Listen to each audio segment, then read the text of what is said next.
Hey guys, welcome to my channel. My name is Emily, and today I'm going to share with you something that's a little different than what I've normally been doing on my channel. So, I want to say, was it a week or two ago? Some time ago, let's just go with that.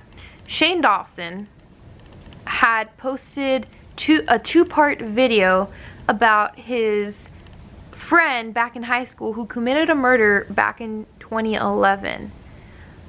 So in this video, I will be giving my theories of what, I think happened.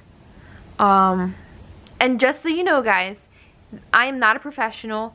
I did major in Sociology of Deviance, which is kind of like criminology. Like, the courses were very similar, if not the same. And I did minor in psychology. So I'm just going to apply my knowledge of what I know about the subjects and try to, seek some kind of, answers, if you will, as to why someone who was perceived as popular, a straight-A student, and a very good person, why would they do such a thing? So a little background information.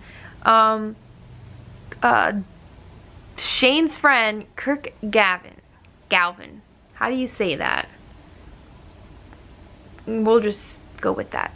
Okay. So his friend Kirk Galvin, he, back in 2011, he murdered his uncle, took the body to a public area, I think near a lake, burned the body, and then that same day he was seen by either a neighbor or a friend who claimed that he seemed normal, which is kind of creepy, But in Shane's video, he was talking about all the theories as to why, his friend, who loved to be in his videos and who helps him against bullies, would ever do such a thing.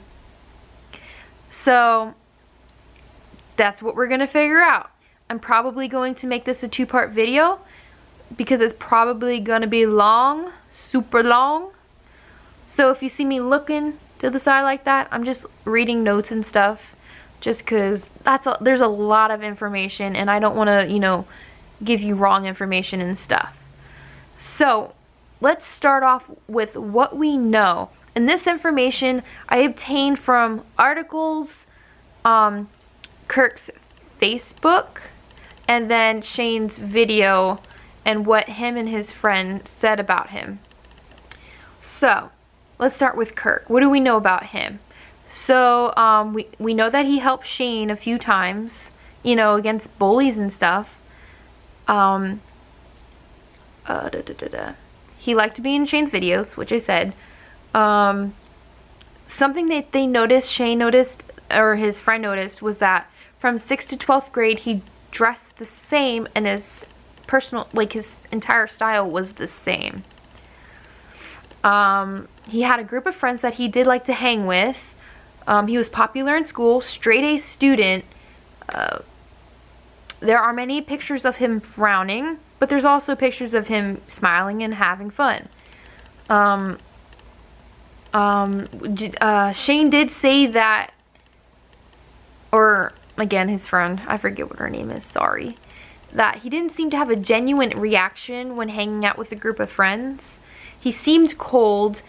They never saw a real laugh from him. There were some pictures on his Facebook that didn't seem very characteristic of his personality, like shirtless pictures.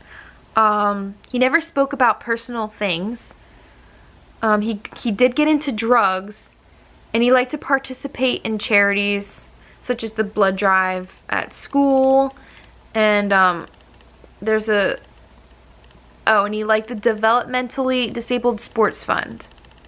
His Facebook likes include laughing, making people smile, giving gifts, being sarcastic,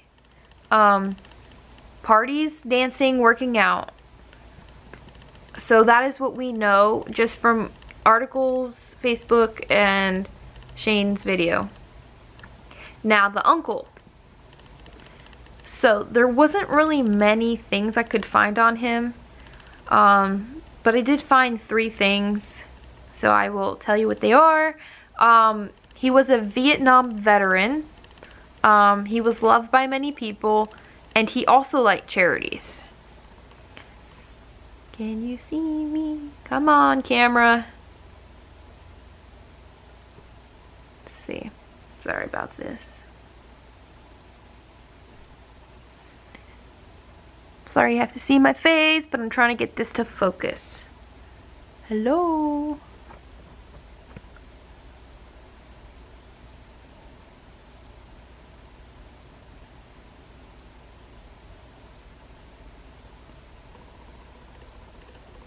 Whatever, I tried, you guys. Oh, there we go.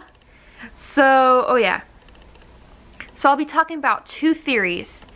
One is bipolar type 1 disorder, and the second one is antisocial personality disorder. Wow, I just lost my train of thought. I hate that I have to read off of this because I can't, my brain doesn't work half the time. And sociopath theory. So bipolar type 1 disorder and antisocial personality disorder, sociopath theory. Those are the 2 theories. Now, I'll probably split this in 2 parts. I'll make the sociopath theory part 2. So, let's get into type 1 bipolar type 1 disorder. So, let me just clear a few things out first. Bipolar type 1 disorder is basically when someone has 2 episodes, a manic episode, and I think they have to have it within 2 months. And they have to have at least 1 episode of this, of the manic, within 2 months. And then the depressive episode. So, basically, let's go through somebody who has a manic episode. So when someone has a manic episode, you know, they feel like energized, they feel like they can do anything. They're more active than usual, and they do risky things. So feeling very high up or elated. So, I mean, something that can explain that as an example for Kirk, I mean, there were pictures of him smiling and laughing and stuff. Having a lot of energy. He did like physical activity, such as like dancing, exercising, partying. Have increased activity levels, again, exercising. Become agitated, irritable, or touchy. Now, we don't know any known incidences before the murder, but, excuse me, hic and burp on the way. There we go. Sorry. It's possible that his uncle did do something to agitate him, which could have been the trigger to the murder. But, you know, I'm not a psychologist. I don't know. Risky things. So risky things include spending a lot of money, reckless sex, and drugs. Well, he did drugs. We don't know about anything else. Depressive episodes. That's kind of self-explanatory. So, like, you're depressed, you're sad, have little energy, you feel like you can't enjoy anything, you feel worried or empty, and you have trouble concentrating. Now, the concentrating part, I don't know. If he's a straight A student, I feel like if he had trouble concentrating, that would impact his grades a little bit more. Very little energy. I don't know any known instances of that. And just so you know, it is possible to just have manic episodes for like the majority of the time. Let's see. So feeling worried and empty, that could explain why he looked cold in his pictures and why people thought that he didn't seem very genuine in his, you know, responses, like laughing and smiling. So, it was discovered that he liked charities.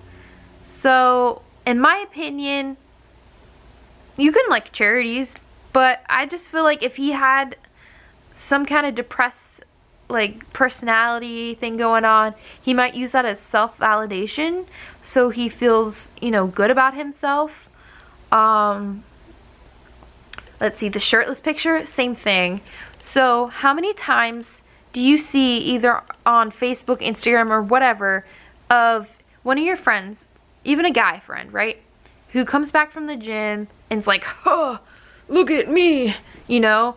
They take they take pride in their work, you know? They worked hard to get their body like that, and, you know, they want to look good, to, you know, and that's validating. So that could be, you know, an example. So, and he helped Shane against bullying. So, to me, I don't know, you kind of want to, he's trying to be a good person, and I guess that could be also be part of his morals, like he knows it's wrong. So let's see, the whole not smiling and laughing and not changing styles also can stem from depression, but I don't know if I would go as far as to say the not changing your style is part of depression. It can happen. There are cases where it has happened, but how many guys do you know who have the same hairstyle since like high school, right? And wear kind of the same clothing? Like, I know many. My brother's like that. Like, I don't know if I would say that means anything. It's possible with all the other things, you know, given. Alright. So, now, what I was talking about, the being touchy part during a manic episode, now if his uncle again, you know, said something he didn't like, he could have, but yeah, we don't know that much. I wish we had more information, but we just have to deal with what we got. So there were some things that didn't seem to add up.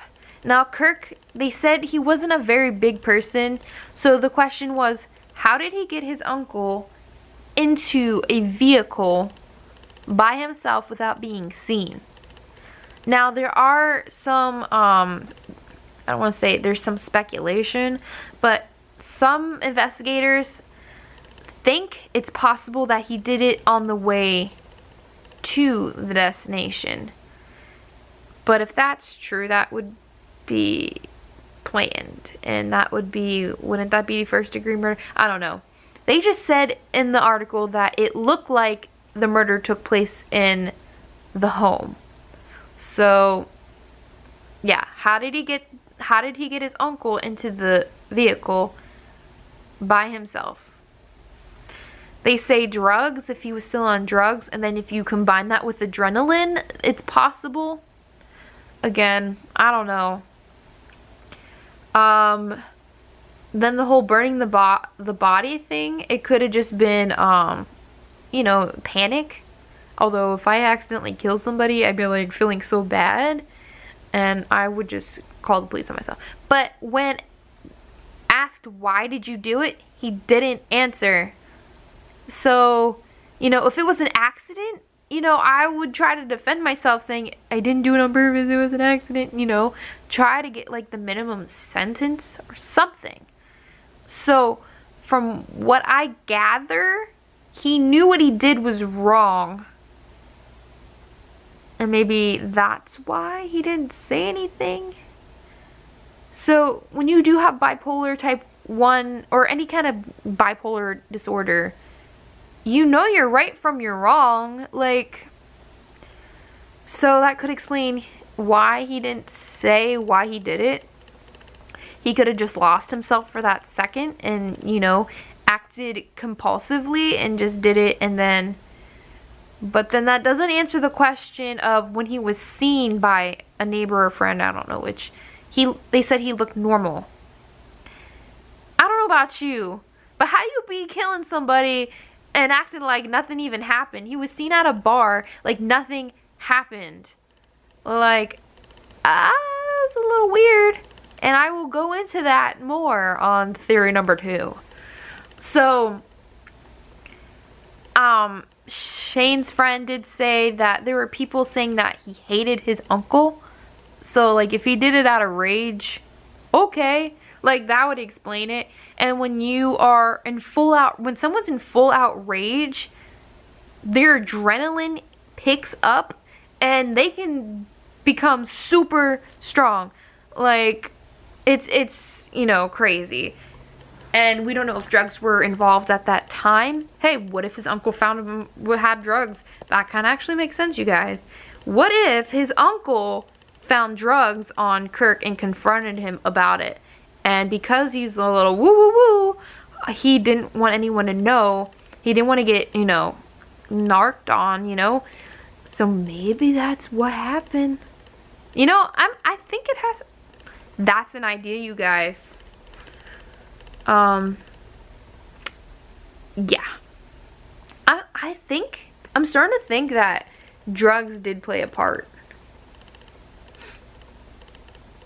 You know, so that is what I got for part 1.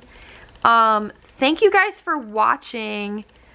Hopefully this was informative, maybe answered some questions. Shane Dawson, if you are watching, please comment on what you think about this, because I am really curious. I'm a huge fan, and, you know, I love murder mysteries and, you know, that kind of stuff.